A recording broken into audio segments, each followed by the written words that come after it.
very special Halloween edition of Subculture, the podcast. I'm Deadly Dave, and joining me, Horrific Harley. And today, as you may have guessed, this is a very, very special Halloween edition of Subculture, the podcast. And we're going to take a look at a few horror things later on. We're going to look at casting a horror franchise that we would love to see extended. So taking a current horror film or a horror franchise that's been around and casting a new version of it or a reboot of it, whatever you want to call it. We're also going to be taking a look at the Lone Gunman this week in Bring It Back. But to kick it off, we're going to be talking about a little bit of news. And I believe you've got a very special bit of news, mate, revolving our very own Hugh Jackman. Yeah, so it seems that Marvel, in their cinematic universe, are trying to cast him in something. And there's some evidence out there that look, they've tried to do it a few times, and both he and Patrick Stewart have said, no, our character stories have ended, so we're not coming back. But probably to do with the multiverse of madness in Doctor Strange 2, I think that's what they wanted them back for. Now, there's no information about what they want Hugh Jackman for. Is it Wolverine again? I mean, he's very iconic in the Marvel Universe as Wolverine. So would they dare try to cast him as something else in the Marvel Universe? So no details as yet, but it looks like there's a chance we might see him. Is it possible that he could play Logan but not Wolverine? Because I know one of the things why Hugh Jackman stopped playing Wolverine was because he didn't want to keep the Wolverine body anymore. Is it possible that they could talk him back into just being Logan and kind of like a trainer kind of role? Oh, absolutely. Because we're dealing with the multiverse stuff in the next phase, he could come back as any version, Wolverine, Old Man Logan. He could be like a copy from a different timeline. Like, there's just no specifics out there. But then again, look, he still might be something else entirely. So, yeah, stay tuned. Yeah. So another bit of news going around at the moment is David Hasselhoff has announced that he is making a heavy metal album. To be honest, it would be something like, jump in my car, do. It doesn't really surprise me because I know when he was at Supernova and got that opportunity to interview him when I was talking to him about music, a lot of the bands that he said he liked were hard rock bands. So it doesn't really... It surprises me in the sense that he's going to go all the way out and make a heavy metal album, but knowing the source that this information came out of, I'm wondering if it's more hard rock and they just want to put it down as heavy metal. But what do you think about this? You went to Mr. Hasselhoff's concert here in Melbourne. What do you think about him doing a heavy metal or a hard rock album? I think it's interesting. I'd love to hear what he does. Look, when he came out last time, it was he was doing the songs he loved, not necessarily his songs. So he was doing all these kind of jazz and rhythm numbers, and he was sensational doing that. So I would love to hear what comes out of Hasselhoff doing heavy metal or even just hard rock. Like, this could be interesting. Yeah. Oh, be there. Yeah, can imagine that. So, some more news that came through, and we're going to own this one. I think as a program, we need to own this. Disney have announced that they are looking at doing a John Carter television series. And, of course, we talked about it here a couple of weeks ago, saying what a great idea that it would be. And I think we should own this one. Yeah, I think Marvel, Disney, you should owe us a couple of dollars for this, you know. Now, the interesting thing is Disney pretty much came out and said that they want to start afresh with a new cast, which has actually made the old cast a little bit annoyed. Taylor Kitsch has said that he is more than willing to come back and play John Carter, and apparently the rest of the cast are right behind him, saying that they would all like to come back and do a television series. So, big thing there for Disney, because they've admitted that the first movie was good, that it does have a cult following, and that's the reason why they want to do a television show. So, do they actually relent and cast the guys that were in the original John Carter movie, or do they go with an entire new cast? Relent. Yeah, Taylor Kitsch is absolutely perfect for that role. He did it. He was so good, yeah. Yeah, and if anything, his acting's got better after John Carter because he's gone back and done more gritty roles. So hopefully they do cast him in that role. And that leads into our next segment called What Have We Been Watching? And we'll kick it off with you, mate. What have you been watching over the past week? Very recently, as in last night, I rewatched Freddy vs. Jason, but we'll talk about what that leads into later. Yep. What else have I watched? Well, last time I said I was watching the Korean drama series My Girlfriend is a Gumiho, and yeah, I'm waiting for you to laugh now. And see, yep. And yeah, I just watched the end of that, so that was okay. I don't know, sometimes these things are a bit contrived, but they always follow the same pattern, so it was a bit predictable, but that was okay. Did I watch anything else? Not really. I haven't had a good opportunity to sit down properly in this last week. I've been all over the place. So what about you? Yeah, so I've been getting stuck into the movies that are opening at Monster Fest this week, and I've had a chance to sit down and watch 3 of them already. These are some of the ones I would really recommend. The 3 that they sent was absolutely fantastic. Lloyd Kaufman is back with Troma Studios, and they've made a new film called Shakespeare's Shitstorm, which is basically based on The Tempest. And if you're a fan of Troma Cinema, you'll know that Troma Cinema kind of makes these outrageous, almost D-grade horror movies that go to the absolute extreme.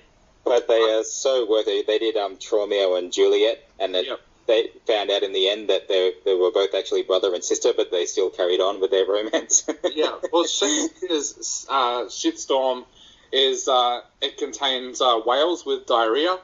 Jeez.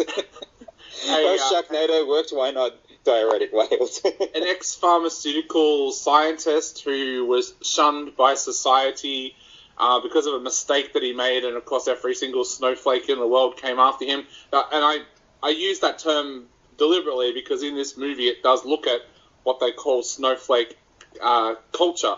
So it's Lloyd Kaufman's little statement about snowflakes and where they stand in the world today. Another movie that I checked out was called Psycho Gorman, which I call it a coming-of-age horror. It's about these 2 kids who unearth this mystical gem in their backyard and wake up this alien monster who is full of hate, full of rage, and just wants to kill everybody. But this little girl now controls him because she has the gem that he needs to be free. So you have him walking around going, I'm going to kill this person, and she'll be like, no, stand there and clap your hands. So it's like a little bit of a comedy, but it's also a pretty good coming-of-age horror. The third one that I watched is called Leap of Faith, which is the documentary. It's a documentary essay, really, on William Friedkin and how he filmed The Exorcist. It goes for nearly 2 hours, but it is well worth the watch. William Friedkin talks about every single aspect of The Exorcist, from the fact that he wrote it about faith, he wrote it about fate, how he went about casting it. It is an absolutely amazing documentary. So if you're a fan of The Exorcist, definitely go and check out Leap of Faith. And check out subcultureentertainment.com, because we have interviews up there with the king himself, Lloyd Kaufman, the director of Psycho Gorman, and also the director of Leap of Faith as well. So definitely check out those 3 films if you're heading along to Monster Fest. If you're in any other state but Victoria, you can go to Monster Fest this weekend. If you're in Victoria, you've got to wait until December. Unfair. Yeah, we should have talked about this in news, but we've got this really interesting thing now where in Victoria, stuff is opening back up after the pandemic, and drive-in theatres are open. So I've been going to the drive-in this week to watch a few movies, but indoor cinemas haven't been allowed to reopen, which has been a little bit weird, because when they did the soft opening in April, cinemas were one of the first things to open. This time, though, cinemas have been put in the same category as brothels and nightclubs, and therefore will be one of the last things to open, which has caused cinemas to be pretty angry, because they say that they can probably socially distance better than most places because they can tell people where to sit. But apparently one of the big issues is the lobby, and I have to admit that was an issue during the soft opening. I won't name the cinema, but a friend and I went to a cinema during that time, and they told us, yeah, you'll be socially distanced in the cinema, but all of the sessions opened at the same time. So you had about 300 people standing in the lobby waiting for their cinema to open, which can easily be fixed, of course, by just having... simple remedy. Yeah, stagger the times, and then, if necessary, if queuing for tickets is an issue, make people book them online prior to arriving, and then just scan a QR code. Yeah, I still think the drive-in's the best option at the moment. I went and saw After We Collide there the other night, which is a movie I definitely wouldn't recommend. If you thought the first movie in that franchise was bad, this one is even worse. But look, I think it's the safest way to see a movie at the moment. I went to the drive-in and didn't get out of my car the entire time. So it's like absolute zero chance of catching COVID while I was watching a movie. So yeah, I think that's probably the best way to see a film at the moment. Well, I can't wait to find out. I think it's about the only way to see a film, isn't it? Well, it is if you're in Victoria, but yeah, I just think it's a really safe way to see a film. I got to admit, I've had a newfound love for drive-ins during this period. I love the fact that you can take your own food. So yeah, I sat down and watched the movie the other night with my Chinese takeaway and stuff like that. So yeah, to me, it's just it's a good way to go and see a movie because you can do some of the stuff that you're not allowed to do in the regular cinema. So it sounds like Christmas in my family's place. There's been a couple of Christmases where my parents had just bought Chinese the night before, kept it in the fridge, and then reheated it the next day for Christmas lunch. Yeah, look, I know so many people that have taken like pizza and stuff like that to the drive-in, and yeah, it's great. Like you don't have to get out of your car or anything like that. So yeah, it's a great way to go see a movie. So I think I'll be seeing movies that way until the other cinemas open, definitely. Yeah, just take a little chamber pot so you don't even have to go to the toilet. Leave your car. Yeah. Well, now it's time for our next regular segment, Bring It On, and this is where our Halloween... Bring it back, but, Bring It On would be good too. Bring it back, yes, that's right. Bring it back, bring it on. And this week I'm going to take a look at a show that I absolutely love, the spin-off of The X-Files, The Lone Gunman. Now, this is an interesting one to do for Bring It Back, because in the television series, The Lone Gunman died, okay? I'm not spoiling that for anybody. If you haven't seen The X-Files by now, I'm sorry, stiff. The Lone Gunman actually died in the series. But in the comics, there was a story that said that the Lone Gunmen actually weren't killed, that their death was faked, and that they were actually still alive. So my theory for Bring It Back is that you could either follow the storyline of the comic books, or you could have all new Lone Gunmen, set it during this time of like political unrest in America, and have like a group of kids who were inspired by the original Lone Gunmen now having their own Lone Gunman group and doing investigations into like Trump's political party, having a look at like alien and UFO sightings and stuff like that. So I really feel like you could go either way with this. You could bring in all new actors to play younger versions of the Lone Gunman, or you could actually go back and use the original guys who were in the original Lone Gunman. Yeah, I think this is a great idea, and because we had this little conversation when you mentioned it about, hang on, are they alive or not? And I was trying to think back to the last two seasons they made of it, season 10 and 11, wasn't it? Yeah. So one of them did survive, but the other two were apparently dead, although everyone thought they were all dead. But then I think there was even a bit of question there about, are the other two really dead or not? Yeah. But then I think in the next series, the one that had survived, did he die, or he got turned into like an AI or something? Yeah. So I don't know if he's actually alive anymore. But even if he isn't, you can have like his AI version of him survives, and then have a new character come in to kind of refresh the physical Lone Gunman. So yeah, the others could be out there for sure. Yeah, I think I would really like to do it if I had to, like with 3 new actors, like at least one being an actress, I think, and just have it as a new Eliza breed. Dushku. Yeah, a new breed of lone gunmen, kind of like in the sense that like they're running like a WikiLeaks kind of website or like Edward Snowden style stuff. I would love to have David Duchovny in it. That's who I'd bring across from the X-Files. Have David Duchovny once again play the legendary Fox Mulder, and have him almost being a mentor for these guys. I would love to see them go further into the whole alien thing. Of course, a couple of years ago, we saw that thing where people were going to storm Area 51, and it never happened. But I would love to see like that kind of thing coming into this like show. I don't know. Do you reckon they would actually go all out and get David Duchovny? I would love to see. Yeah, I think you have to have that tie-in. I think you really do have to have an X-Files tie-in there. I have a feeling that I think they probably wouldn't get Duchovny. Like, he might come in for like the first episode or something, or if they do more X-Files series, they'll do crossovers. But I reckon they'd get one of the people from the unsuccessful kind of last couple of seasons, like Robert Patrick, or there was another person in there, wasn't there? Wasn't there a woman agent for a while?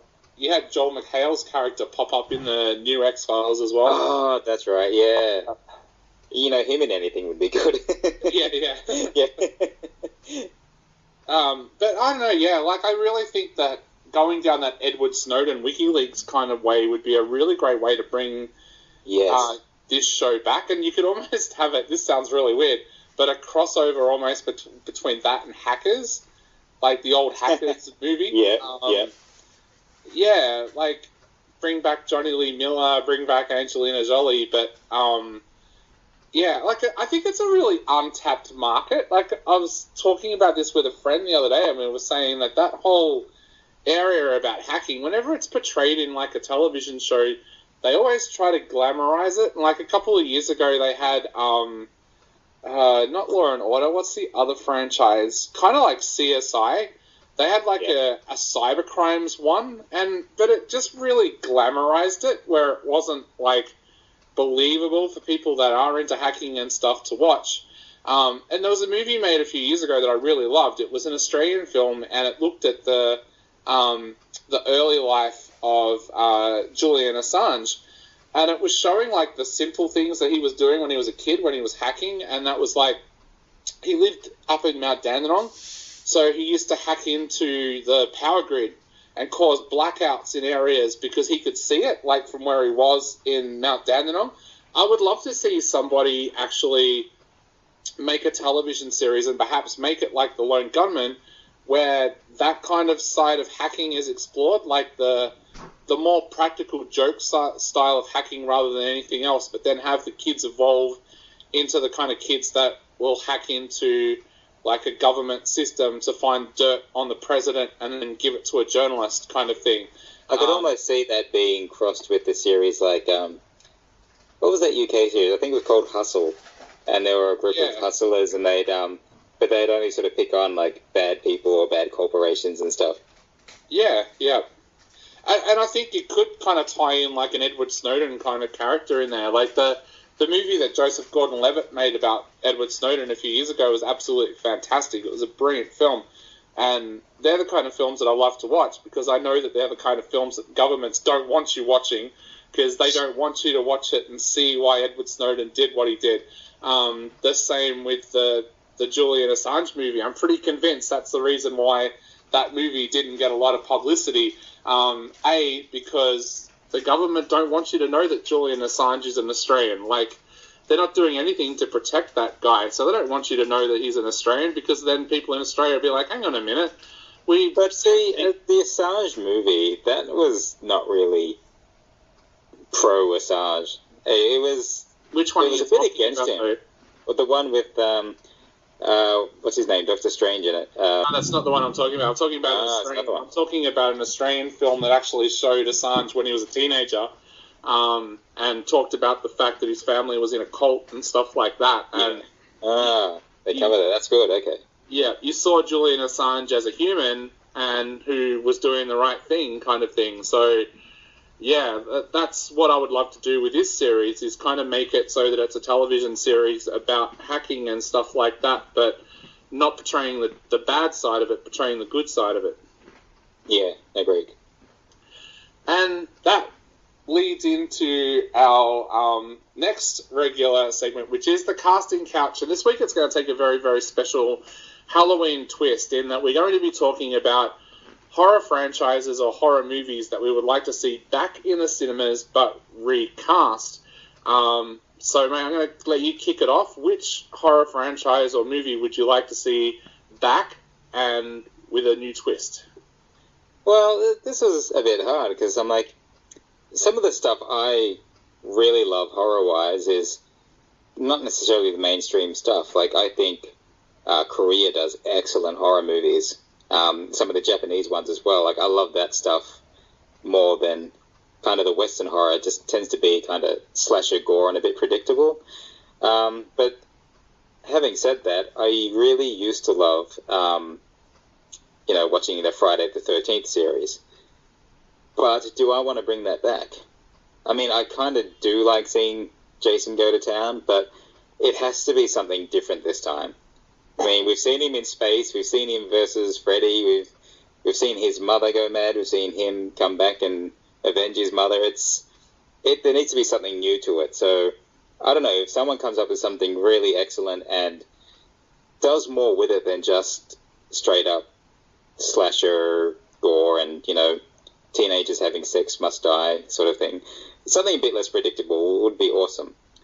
So I looked elsewhere and thought, the Resident Evil movies, I want Mila Jovovich back because, look, she's brilliant. She kicks ass. I just want to see more of that. I remember when the first movie came out and thought, this has nothing to do with the game. But then I kind of didn't think it was going to have another one. And then another one came, and I think in the second one they introduced one or two of the game characters. But after that, I just wanted to see more of Mia. And so... and what? Kmart, the character. Oh, yeah, I forgot about that. It's been a while. But then, look, later series, they're like, yeah, let's just put more of her. So they clone her and make hundreds of her on screen at once. I'm like, yep, this is good.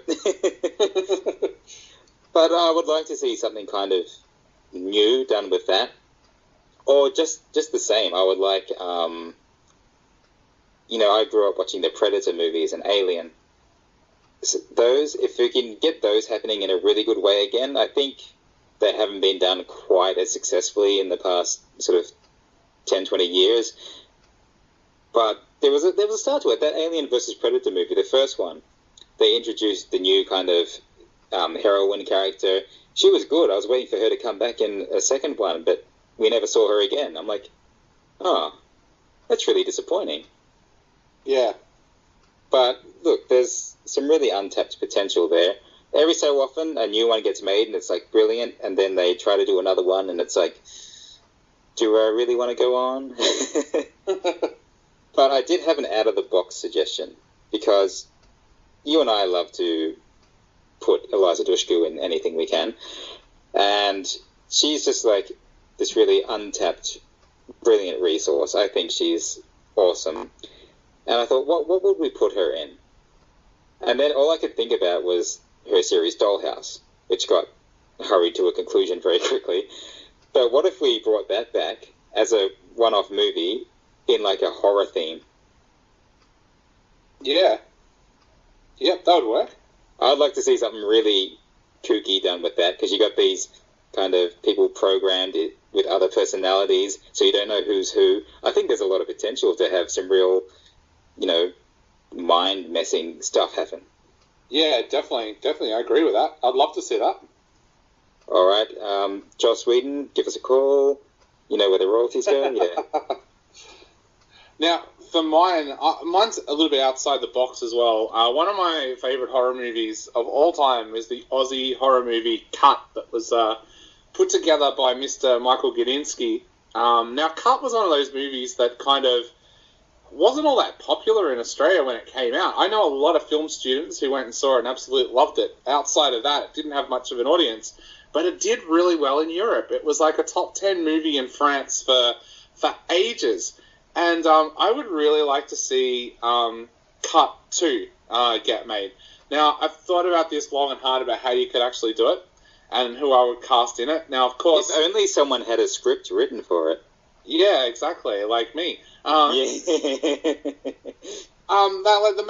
main survivors out of the original film was, of course, Molly Ringwald's character, Vanessa. So you could bring her back, definitely. The other character that survived was Jessica Napier's character, Raffi Carruthers, who was the filmmaker who was trying to make her mum's movie, her mum being played by Kylie Minogue. So bring Raffi back, I think, but kind of have it so that it's passing the torch. I would cast Samara Weaving to play Raffi's daughter, and she's decided that she wants to make her mother's film in the same way that Raffi did in the first film. I would kind of make it that she doesn't know much about what happened at the time, so she starts talking to Molly Ringwald's character, Vanessa, about being in the film, and perhaps the horror element of it starts to come out. She doesn't believe it, so she watches what her mom shot and reawakens the killer. I think Samara Weaving would be absolutely fantastic to have in that role, not only because she's a great Aussie actress, she's making a name for herself as a screen queen with some of the horrors that she's made over the past few years, but she also has like a little bit of a likeness to Jessica Napier as well, so you could easily have her pass off as her daughter. This might be really wishful thinking, but I would love to bring in Hugh Jackman as her, like a producer or a teacher for Samara Weaving's character. I think that's one of the things that Hugh Jackman hasn't really ever done much of, that hasn't done horror as a genre. So I'd kind of like to see him come in and do a horror.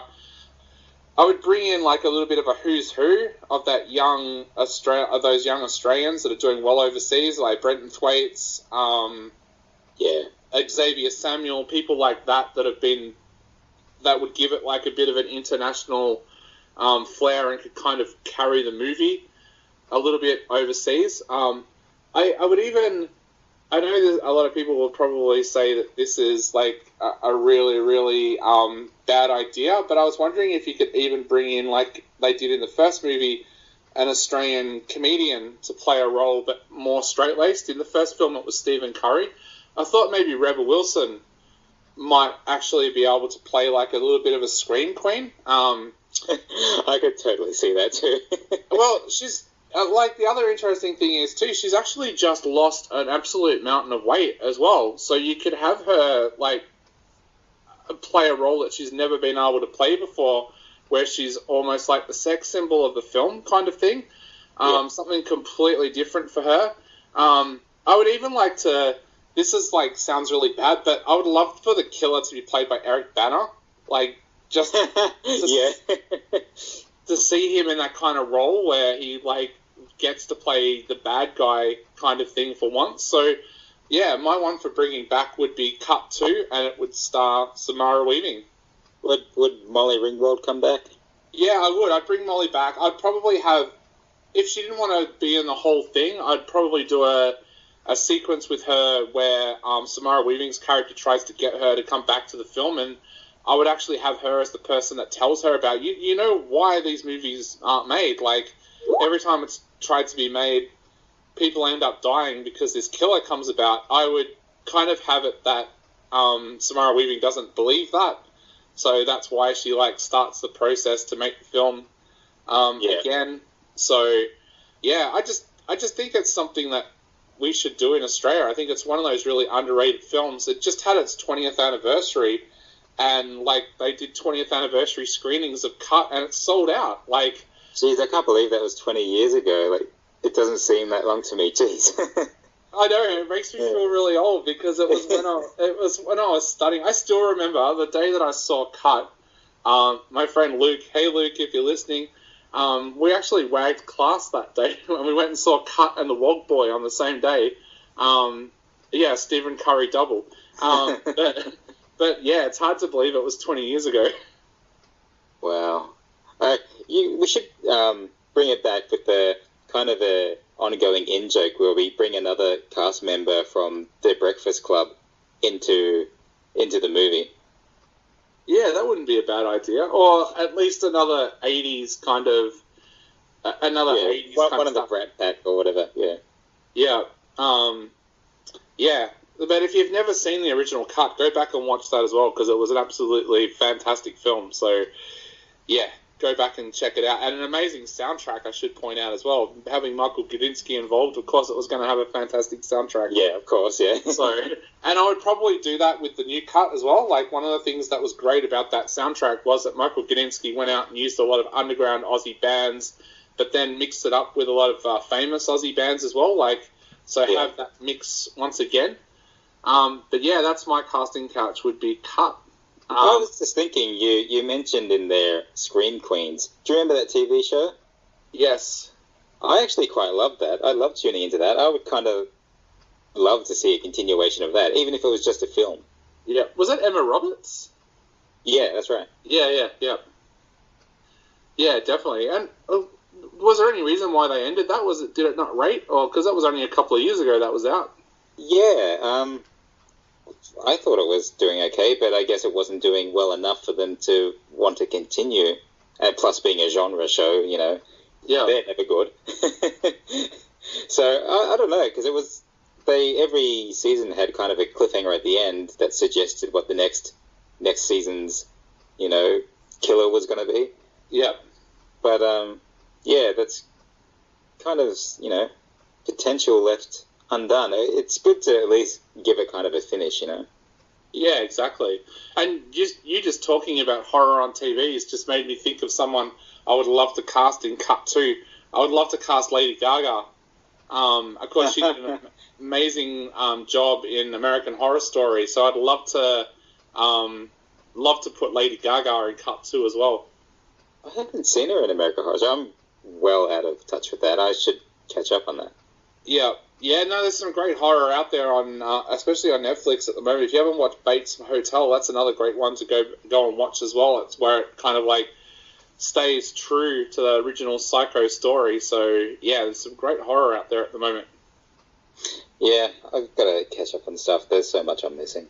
Yeah, well, that's it for this episode of Subculture. We'll be back with our regular Subculture the podcast next week. So let us know if there's anything that you want to see covered in Bring It Back or the Casting Couch, and we'll have prizes galore again for you. So, definitely hit us up through our Facebook Subculture Entertainment page, and only too happy to do that. But for now, I've been Deadly Dave. And I've been Horrifying Harley, and next week, we're back. See you, everybody.